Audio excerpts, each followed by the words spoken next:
All right, we have sections 5.2 and beyond in this video. 5.2 is called statements and quantifiers. I'm going to read through this list right here.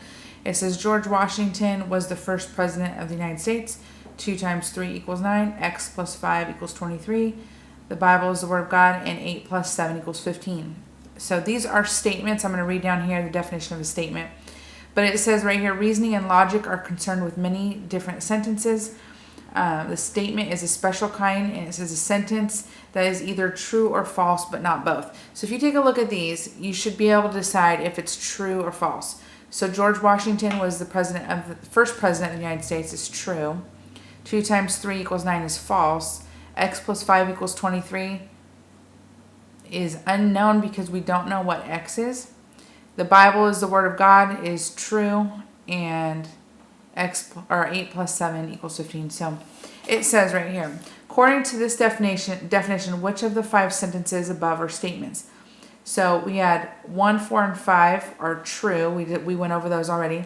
It says number 2 was false, and sentence number 3 is not a statement. So you're going to have to go through your assignment, and you're going to have to decide that some things are not statements. And the way that you're going to decide they are not statements is if you can't say, oh, that's true or that's false. Because a statement has to be either true or false.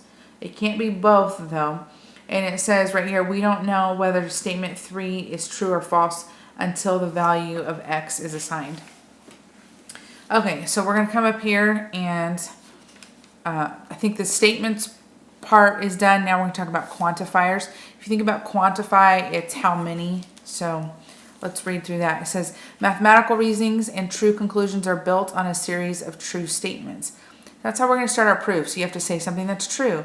Then you have to say the next thing that's true, and the next thing it's true. And you can follow a logical progression to figure out something that you were trying to prove is also true. So in mathematical logic, statements are usually symbolized by a letter such as P or Q. So you want to check that out. It says statements are usually P's or Q's. Okay. If you just take a look right here, it has P. This is a list of statements. All flowers are pretty.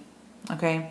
It's just P is what we call a statement if we're not wanting to write the entire thing. Okay. So it says a statement can also be negated. And for example, this is the statement. It's probably going to have, you could do it like this, P ... right there. And so the statement P is gold is a precious metal. That is a statement. It's also true. This is obviously a true statement. Negation, you could see it really means like the negative of this statement is when you insert the word not into it. Gold is not a precious metal. It says that this second statement has the opposite truth value from the first. So the second statement is false. When you negate something, it needs to have the opposite truth value. So if it was true, the negation is false, and vice versa. And it says you can symbolize these things. So if you have a statement that is being labeled P, you can negate it by putting that little crooked sign right there, and you read it out loud as not P. You don't say the negation of P, you just say not P. A simple rule that you should remember is if P is true, then not P is false. But if P started off being false, then not P is true. In logical reasoning, you will often see a statement in the following form. All men are sinners. The words all and every are represented by the upside down A. So this is a symbol that you're going to want to know. An upside down A is all or every. So if P represents men are sinners, then in symbolic logic, the above statement could be symbolized upside down A, P. All of statement P. So we know upside down A is all or every, and then if P was men are sinners, so all men are sinners. That's what that would say. All is called the universal quantifier. Universal is everything in the whole universe. Quantify is how many. So you're going to say all. Another type of quantifier, this word right here is existential. And you could see that it begins with the word exists. Hope this is clear. Existential. It means that you could see it exists and it's a backwards E. It implies one or more. So there exists at least one, okay? So here's an example of a statement using an existential quantifier. It says, if statement P is boys like to play baseball, then the E, existential P, would say there exists a boy who likes to play baseball. Here are some examples of how to negate a quantifier. This goes a little bit against what you would think. I'm hoping this is in focus for you. I know you guys have your book in front of you. You could follow along and just listen. So we're going to have a list of P statements over here, and then over here is not P. And it's just going to be the negation of them. So what if the statement was, all flowers are pretty? This is all. Okay? This, if you covered this up, you would, in your mind, you would say, oh, the negation of that is that no flowers, because the opposite of all is no. And that isn't actually how it works. You got to study this a little bit. So you have, what would it take to negate the fact that all flowers were something? Like, what if all flowers were pretty, but there was one that wasn't pretty? Think about that. If all the flowers were pretty except one wasn't pretty, would you be able to say all flowers are pretty? No, you couldn't say that all of them were because one of them wasn't. So all it takes to negate an all is for you to say that some flowers are not pretty. You don't have to say that all of them are ugly. That's not how you would negate the fact that all flowers are pretty. You would just have to say some flowers are not pretty. Let that sink in a little bit. It's going to work the same way for the existential. So let's go with this one. If the sentence or the statement P says there exists a student who gets straight A's, that's what I'm going to tell you. There exists a student who gets straight A's. How do you negate that? Well, you can only negate that if there's no existence of a student, and that would be no students get straight A's. So the negation of an existence is no existence. Hopefully you can think about that for a little bit, study that. So some pies are not cherry pies. Okay, if you say some pies are, aren't you saying that there exists? So you can kind of see that this is in the existential section. Some pies are not cherry pies. So how would you negate the fact that there exists some pies that are not cherry? How would you say that how would you make that opposite? Some pies are not cherry. You would say all of them are cherry. And now we have another universal because it says no. That means nobody, none of them. No square is a circle. And it doesn't matter that this is kind of a weird, this is like talking about elephants flying and stuff like that, if you get it over here. But it doesn't really matter what it's saying. You just want to take whatever it does say and be able to negate it. So this is saying that no square is a circle. None of them. Okay? None of them are. So do you have to make every square into a circle to negate this? No. You just have to find one square that's a circle, and now you're not able to say none of them anymore. So you negate no square is a circle by saying there exists squares that are circles. So there exists at least this one square that's a circle. And I know that that's not even a true thing. This one was true, so that one's false. That's how the negation works back and forth. So you're going to have a chance to, like on your homework, it'll say that the statement P is boys like to play baseball. And then it will make you say, write out the upside down A, P. And so you'd say, oh, that's the universal quantifier. That's an all. So I'm going to write this sentence out. If you could see it, let me grab a different color. You would say, all boys like to play baseball. Okay, that would be If you knew that this was P and they were asking you to do all P, then you could just rewrite your sentence how they're asking you. All right, I'm going to continue into section 5.3 in this video, and I'm just going to put them together, and you guys can fast forward through 5.2 whenever you need to look at 5.3 if it's on a different time.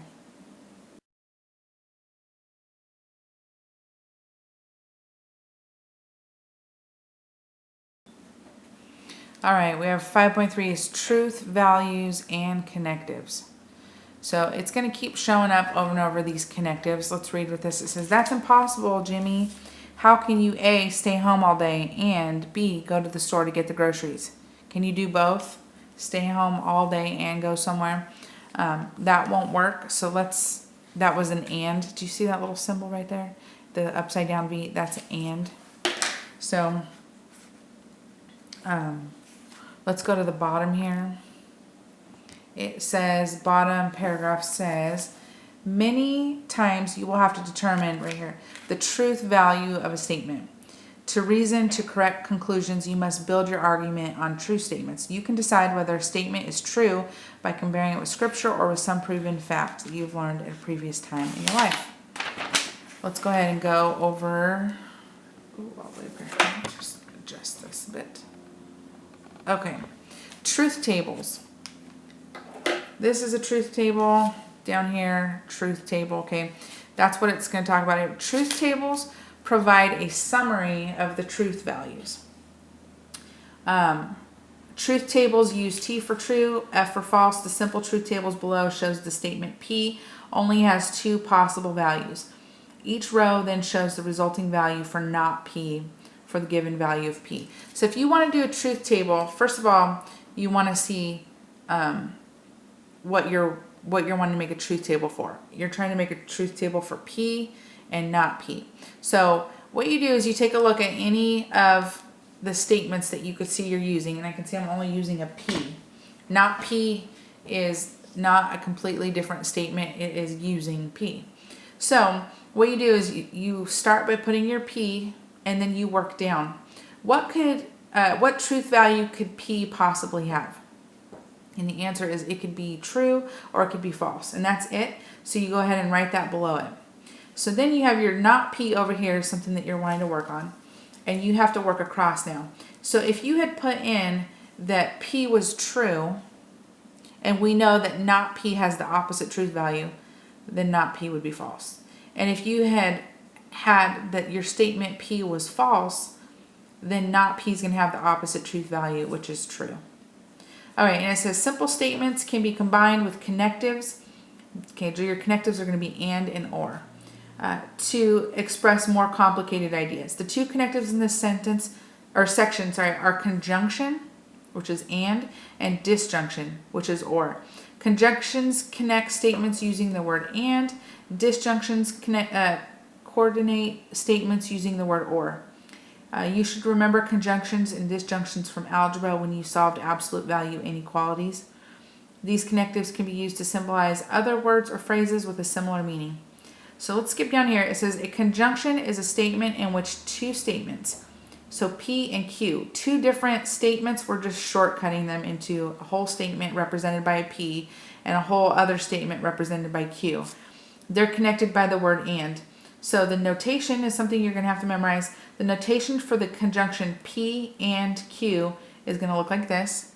That upside down V is the and. If you can remember, we have learned conjunctions before symbolically.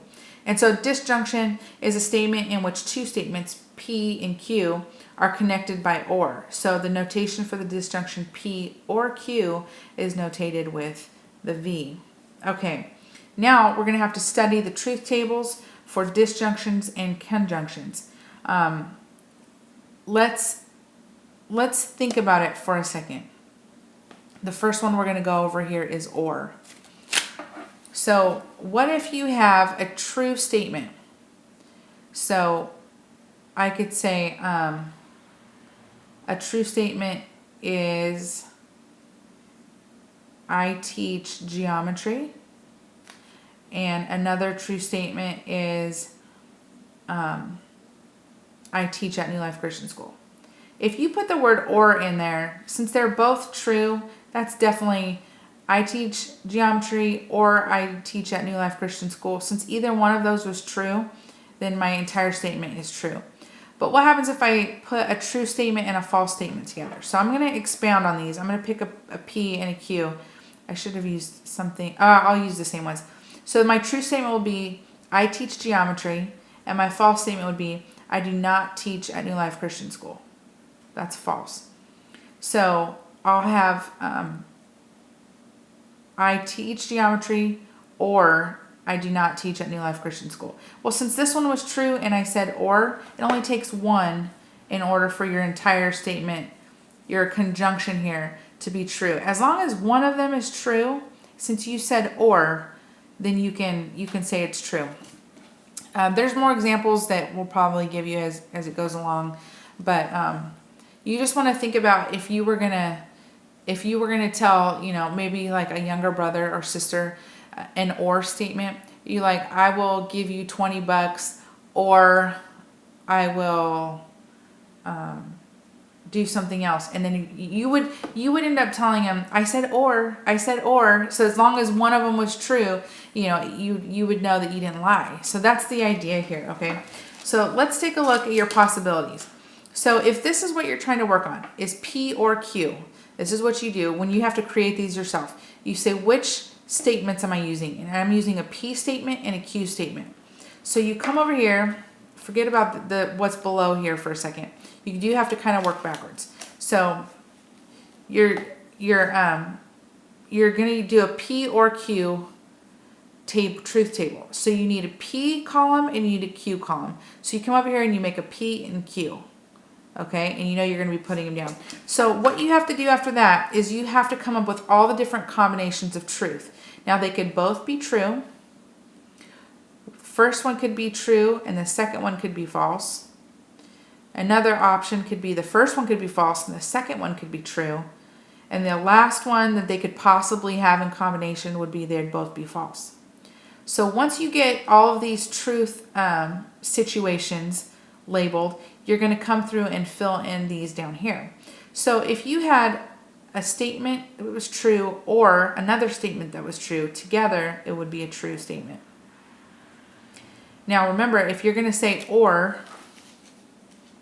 now when I'm doing these, a lot of times when I'm teaching them, it's easier to say them out loud.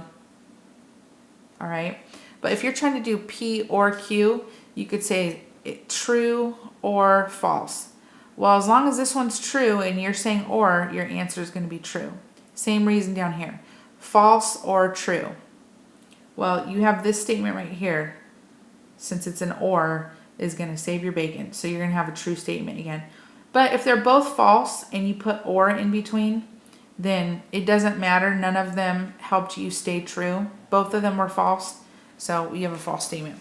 Now let's take a look at what it means when we're working on the and. So the and, there it is.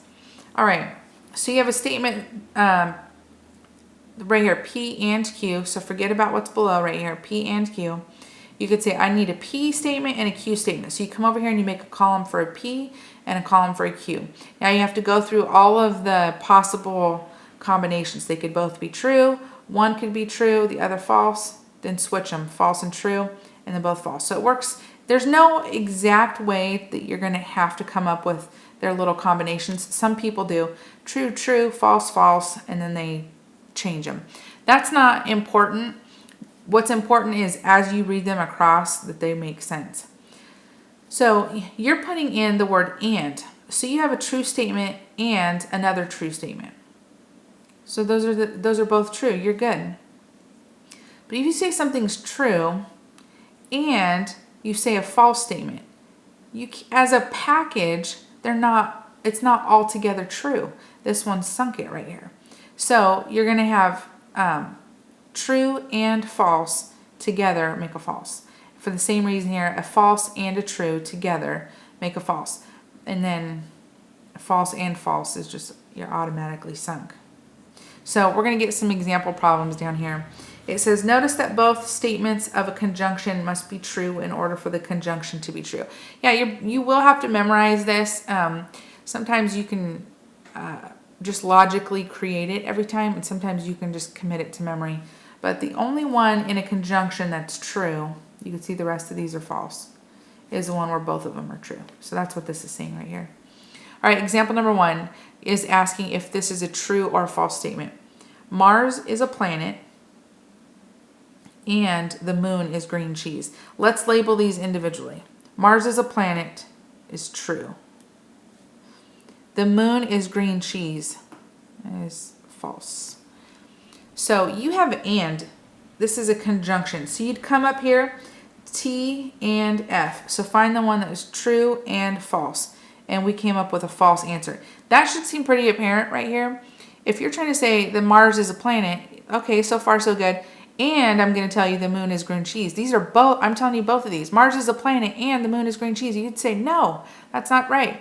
And the reason it's not right, even though it had a little bit of truth in it, is because you said and. So you can't put and in there and not have both parts be true. So let's read the answer that they gave us. It says false.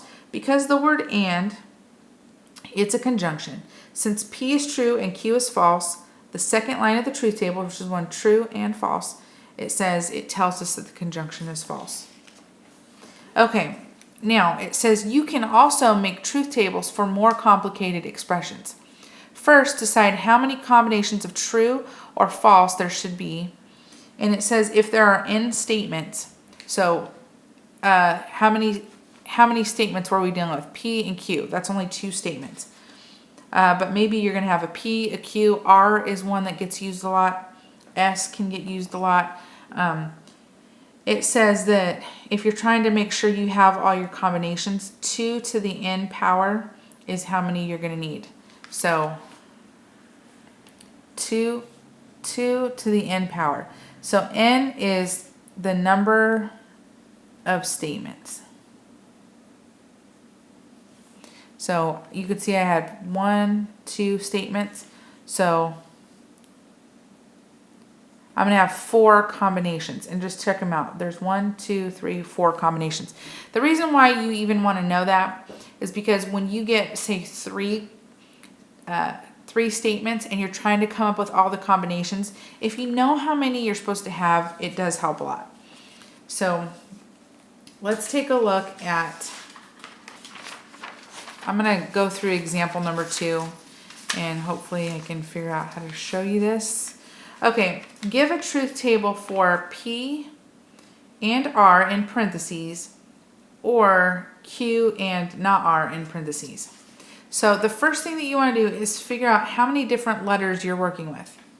I see P's, R's, and Q's. Not R is just going to be based off this one, and then it's an R. So I see P's, R's, and Q's. So that's what I'm going to start my truth table with, is P, Q, and R. Okay, and you're going to want to do any knots that you have coming up next, and I could see I'm going to need a not R table, or column. And then you have to kind of think of this as PEMDAS, order of operations. I'm going to do this one. So P and R. And then I need this one by itself, Q and not R. And then I think if I had this one and this one, so this one and this one, I could put them together to figure out what this one is. It's my final one. So P and R, or Q and not R. So I'm going to work on this and put it up here where I can see it. Okay, so we got a column here.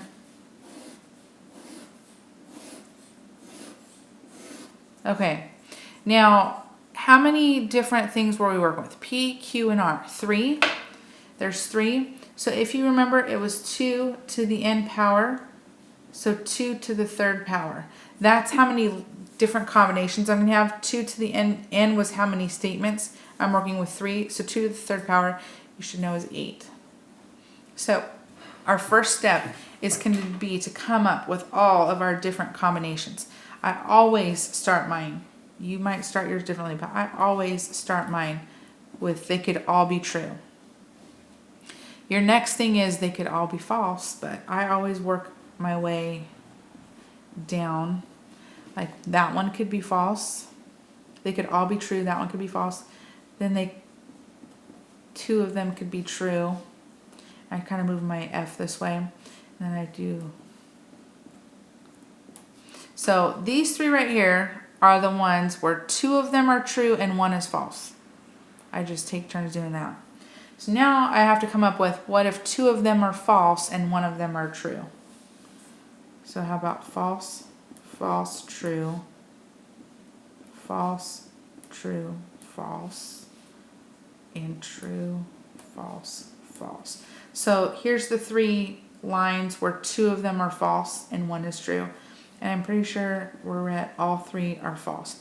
So how do you know you got all the combinations? Let's count how many I have. I have 1, 2, 3, 4, 5, 6, 7, 8. And I was going for 8.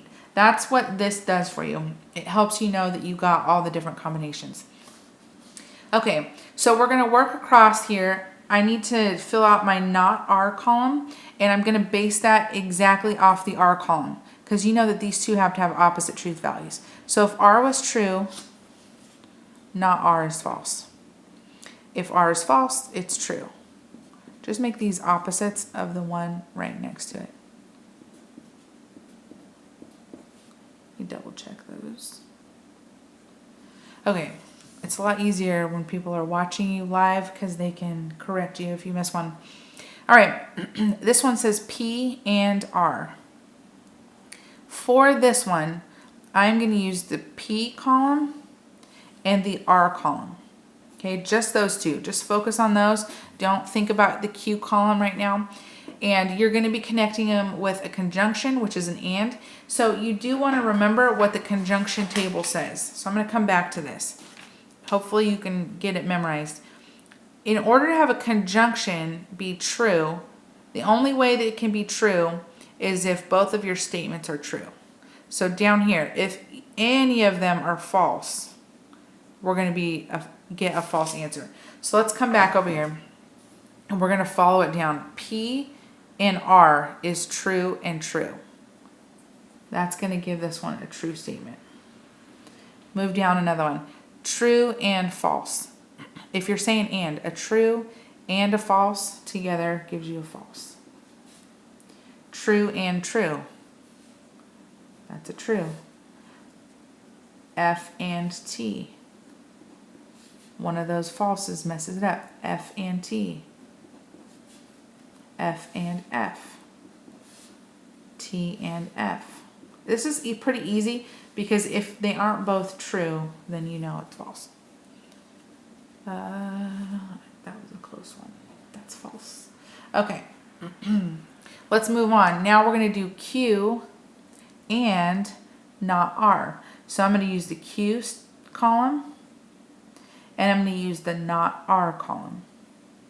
And I'm doing another and. So they both have to be true if I'm going to get a true. If they're not both true, it's going to be false. So let's work through that. The Q and the not R. So if you have T and F, it's false. T and T. F and F. T and F. F and F. T and T. So they're both true. It's and. So that's good. False and false. Okay, so we worked through there. And if you take a look at P and R, where's that? That's this column.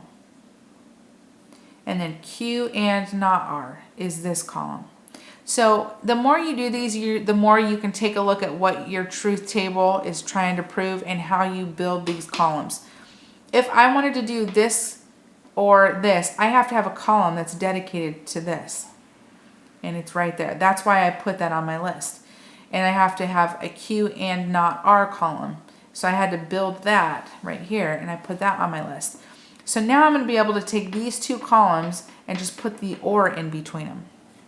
And if you remember the or, you can just refer back to it if you can't remember.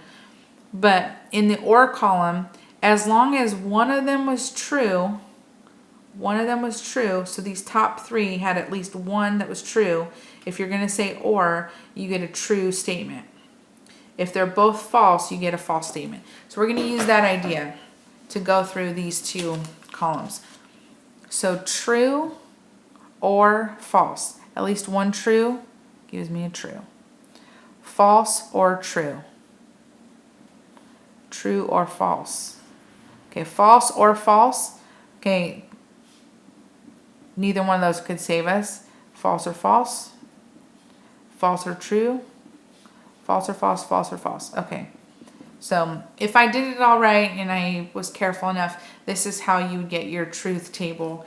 And if you look at the back side,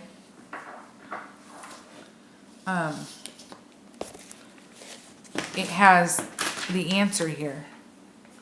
And let's see. So you can see, let's just take a look at the bottom line here. Well, maybe the top. So they did P, Q, and R. I did P, Q, and R. And then they did a P and R. I did that, but I didn't do it till right here. They had a not R, and I did not R right here. And then they had Q and not R, which is this one. Okay, so we built our tables a little differently. But what I wanted to show you is that you could go across these and get the same answer. You're going to have to find them because my columns are a little bit different order. But we had, for the situation that was a false, false, false, let's go ahead and check it. They said that if it's false, false, false, that P and R is false. Here's my P and R. It's a false. They said that the not R should be true. And I have my not R is true. They said Q and not R is false. Here's my Q and not R is false. And then their final answer was false, and so is mine. So you could go through and check these. And it's going to be, these are always difficult to grade because people fill them in differently. And there's no way I'm going to mark you wrong for not doing it an exact way. Because it really does seem a little bit of a preference here. So anyway, you're going to have a couple of truth tables that you're going to have to make, and you build them backwards, in my opinion. You first start off with what statements are being used, and then you list them up here. Any nots, there it is, you list that next, and then anything in parentheses, you list those next. And then you're just going to take, you're only ever going to be using 2 columns at a time. So anyway, let me know if you have any questions and we can get some specific answers for you.